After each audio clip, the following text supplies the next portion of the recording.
우리 함께해요. 칼 마나임 2부. 영화 강철비로 톱아보는 이데올로기와 유토피아. 엄동무, 이 임무 맞추니 공화국을 지킨 영웅을 대접하겠습니다. 북한의 쿠데타를 막기 위해 정찰 총국장 리태환의 명을 받아 은퇴한 최재형의 비밀 요원이며 딸에게 소고기를 직접 구워주는 자상하고 믿음직한 아버지이자 가정의 평화를 위해 목숨을 바칠 줄 아는 책임감 있고 정직한 남편인 엄철우는 암살을 진행합니다. 철우는 굳게 믿어요. 쿠데타의 주범 호위 총국장 박광동만 제거하면 조선민주주의 인민공화국의 영광을 지키고 사랑하는 딸과 아내를 쿠바 대사관으로 보내 가난과 위험으로부터 구원할 수 있다고 말이죠. 과연 철우는 임무를 완수하고 꿈을 실현할 수 있을까요?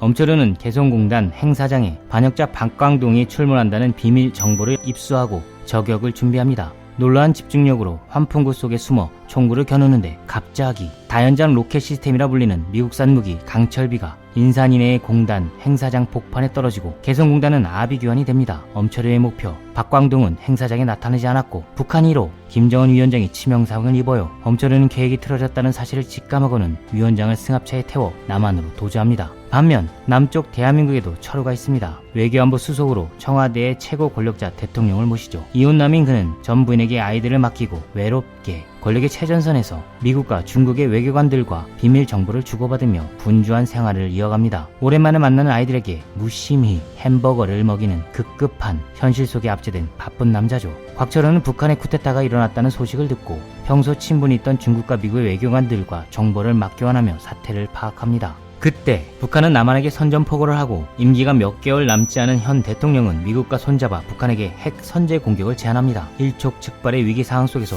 우연히 북한의 엄철우와 남한의 곽철우는 만나게 되고 북한 1호의 생존을 확인하며 전쟁을 막을 방도를 수색합니다. 두 명의 철우는 한반도의 평화를 위해 서로의 신념을 공유하고 엄철우는 잔치국수를, 곽철우는 비빔국수를 먹으며 분단된 나라의 역사를 톱아보고 앞날을 공명하죠. 여기서 잠깐 엄과 곽으로 표상되는 두 명의 성씨가 은유하는 사회학적이고 상징적인 의미를 살짝 짚고 갑니다. 먼저 북한의 엄은 엄할 엄을 뜻한다고 볼 수 있죠. 상엄, 위엄, 엄중 등의 뜻을 지닌 이 단어는 강철, 공산국가를 표상합니다. 폐쇄사회로 진입한 북한의 낡은 신성을 대표하죠. 따라서 엄철우는 무겁고 서늘한 유토피아를 꿈꾸는 북한 최고의 인격을 대리해요. 루카치가 막스로 가는 길에 쓴 적과 꿀이 흐르는 놀고 먹는 세상이 아니라 삶의 매우 중요한 문제들을 변화시키는 것에 충실한 역사의식이 투철한 혁명가적 면모죠. 그러나 세계는 변했고 북한은 유토피아를 실현하는 공산국가가 아닙니다. 권력을 세습하고 인민을 세뇌하며 일당 독재의 어두운 중세 국가에 가깝죠. 반면 남한의 곽은 성곽 혹은 울타리를 은유합니다. 막스 베버가 자본주의를 쇠우리로 비유한 것과 연동되는 의미죠. 베버는 현대사회를 두고 목적 합리적 행위인 이윤 추구가 가치 합리적 행위인 존재 추구를 소멸시켜 기능적인 역할의 모든 생의 에너지를 탕진하게 한다고 주장했죠. 강철 울타리에 갇혀 왜 살아야 하는가를 묻기보다 무엇이 효율적인가를 바쁘게 따지는 것이 현대인의 실질적인 생활입니다. 따라서 곽철우는 세월이 속에서 가치를 합리적으로 생산할 수 없고 집단의 목적에 적응해 살아갈 수밖에 없는 집단 내 개인만 가능한 우리를 표상합니다. 이렇듯 두 명의 철우는 냉전의 유토피아가 주저해낸 인간들입니다. 한때 그들에게 놀라운 꿈이 있었죠. 북한은 핵을 통해 자주국가 건설을 희망했고 남한은 돈을 통해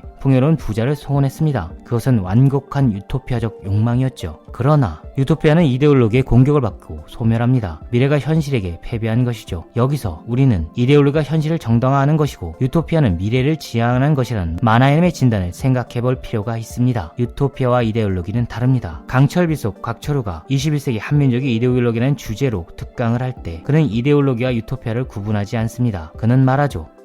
20세기 우리 한민족의 이데올로기는 일본이었습니다. 그래서 우리는 어떻게 했을까요?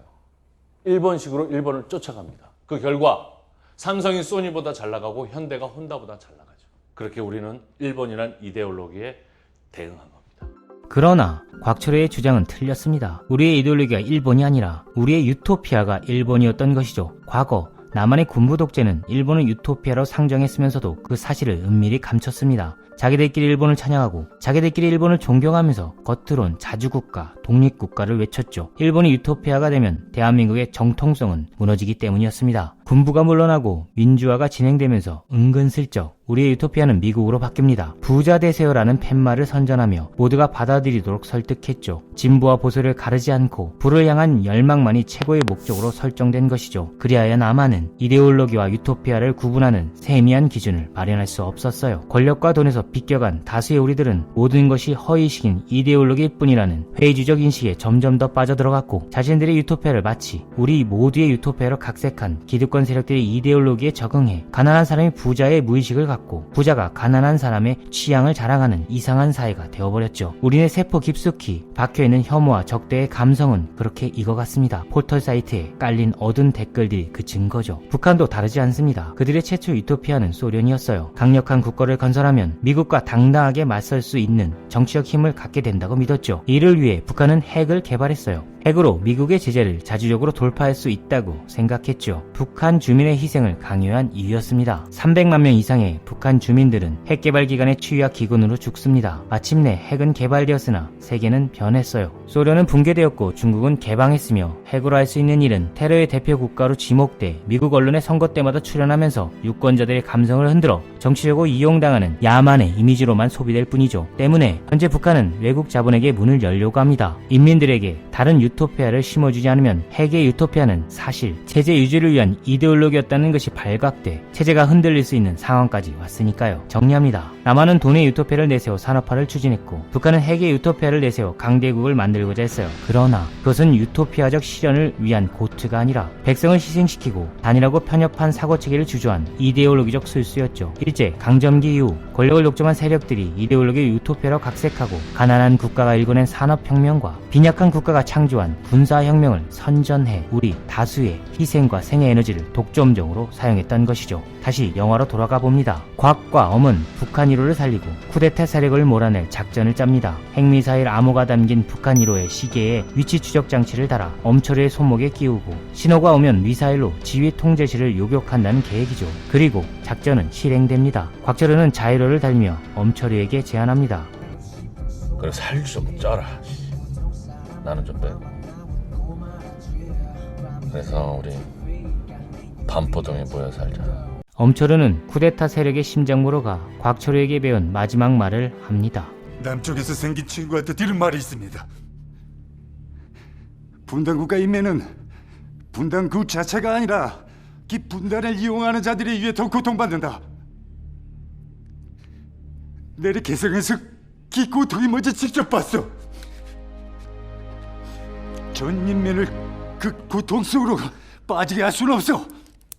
결말을 짓는 사람은 이데올로기를 유토피아로 각색해 우리를 대표해 중요한 결정을 내리는 그들이 아니라 희생과 압박을 참아내고 번박하게 유토피아를 모신 정직한 소시민입니다. 이데올로기에 속는 사람도 유토피아를 재건하는 사람도 그들이 아니라 우리죠. 이 이중의 난투극에서 요리조리 이용당하지 않기 위해선 우리는 잠에서 깨어나야 합니다. 유토피아와 이데올로기를 구분하고 실질적인 우리의 꿈을 스스로 창조해 가야 하죠. 지독하게 속아왔으니 이제라도 확신으로 우리 생활의 지향을 발굴해야 할 시간입니다. 누군가의 세상이 아니라 우리 각자의 실질적 유토피아 설계도를 그려야 할 때죠. 속거나 흔들리지 않는 실질의 미래를 응원하며 우리 함께해요.